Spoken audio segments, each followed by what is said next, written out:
Anterograde amnesia is the failure to recall or identify new information. People suffering from this disorder cannot form new memories, but contrary to popular belief, they can learn and practice new skills. However, they won't remember learning or practicing these new skills even minutes afterward. Retrograde amnesia is the failure to remember or recognize past information or events that occurred before the injury or cause of the amnesia.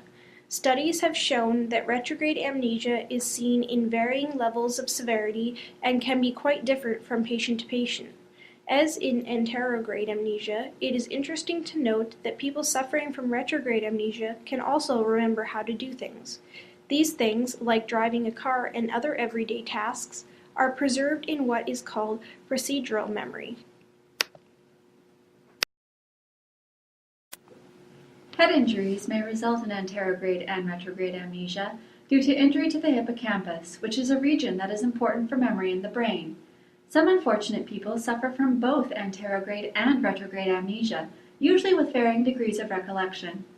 While memories leading up to and after the incident tend to be lost, childhood memories are usually intact. I have this condition. A condition? It's my memory. Amnesia. No. It's different from that. Since my injury, I can't make new memories. Everything fades. If we talk for too long, I'll forget how we started. Next time I see you, I'm not going to remember this conversation.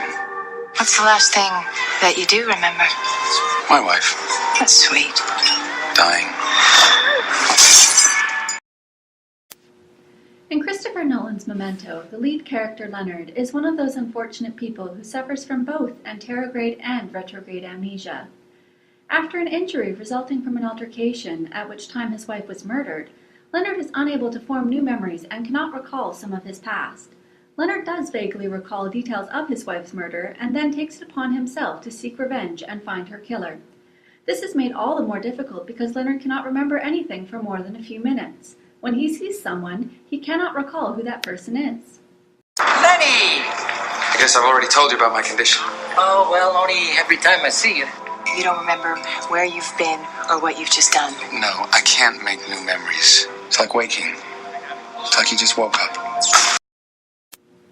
Leonard begins keeping notes and tattooing pertinent information onto his body, which helps him to remember some information and identify who he can trust. While Leonard is eventually able to find some peace with his wife's murder, we never know whether he actually finds the murderer or not. Memento has been critically acclaimed as being a fairly accurate portrayal of anterograde and retrograde amnesia. The devastating effects of these conditions were depicted very well, and the movie did not make light of the difficulties that those with this disorder face. Leonard's ability to only recall select memories from his past is congruent with many research findings, including a study about the relation between anterograde amnesia and factual or semantic memory deficits. For example, Leonard is able to remember several happy occasions he shared with his wife in the same amount of detail one without this disorder would recall. As is the case with many anterograde amnesia sufferers, Leonard's procedural memory is appropriately intact and allows him to bring his notes with him even when he can't recall their importance. One of the biggest weaknesses of this film is that Leonard repeatedly claims to not have amnesia because he can recall his own identity. However, amnesia refers to the memory of events and people as opposed to self-identity. One can have amnesia and be perfectly able to remember who they are. Another inaccuracy is Leonard's blind acceptance of the information he leaves himself in his notes, as some amnesia patients show strong signs of distrust towards their own written information and even become angry when confronted with it. The film also incorrectly describes Leonard's memory problems as a loss of short-term memory in which he only remembers information for a few minutes, but in reality his short-term memory was working just fine. His inability to form new memories is a result of damage to his long-term memory rather than his short-term memory. In actuality, short-term memory is shorter than you would think. It can only hold information for 20 to 30 seconds.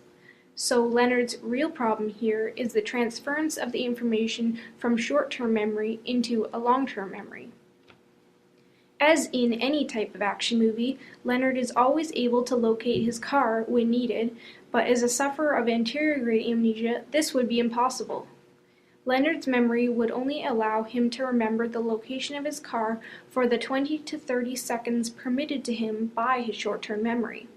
After this time, because of his amnesia, Leonard would be unable to transfer this information to long-term memory and would consequently forget the location of his car. Overall, Memento is a fairly accurate depiction of anterograde and retrograde amnesia, as far as Hollywood standards go anyways. There are some flaws and lack of information compared to psychological findings, but the film does show a somewhat truthful yet simplistic version of the disorder. In the way it was written, Memento creates both an entertaining film and provides a basic understanding of what it is like to live with amnesia. Recent studies have shown a strong relationship between anterograde and retrograde amnesia. The area of damage identified in these studies is the medial temporal lobe. These studies have shown that when anterograde amnesia is severe, retrograde amnesia is usually worse as well. Retrograde amnesia is generally only measurable when anterograde amnesia is fairly severe. When the relationship between anterograde and retrograde amnesia differs from this, other areas of damage are suspected.